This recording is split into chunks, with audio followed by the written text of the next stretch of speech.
বন্ধুগণ, কেমন আছেন আপনারা সবাই? আশা করি আপনারা সবাই ভালো আছেন। আজকে আমি যে রেসিপিটা বানাচ্ছি এই গরমে আপনারা একবার বানিয়ে দেখবেন, আশা করছি আপনাদের সবার ভালো লাগবে। দারুণ একটা রেসিপি। তো আমি প্রথমে প্রেশার কুকারে দুটো আমকে লো ফ্লেমে সিদ্ধ করে নিয়েছিলাম। এবার আমি আমের থেকে কাঠগুলো ছাড়িয়ে নেব। কাঠগুলো ছাড়িয়ে নেওয়ার পর পুরো কাঠটাকে আমি একটি মিক্সিং জারে দেবো। তো এখানে কাঠ ছাড়ানো হয়ে গেছে, এবার আমি মিক্সিং জারে দেবো।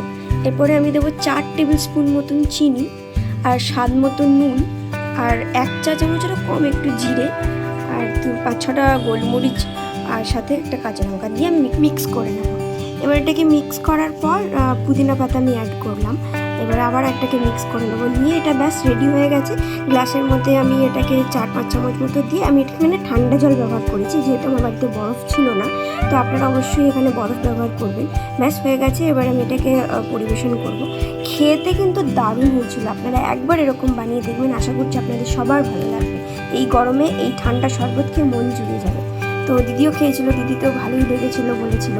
তো ভিডিওটা ভালো লাগলে আপনারা অবশ্যই চ্যানেলটিকে লাইক করবেন, শেয়ার করবেন, সাবস্ক্রাইব করবেন, আর কমেন্টে জানাবেন আপনারা এরকম বানিয়েছেন কিনা।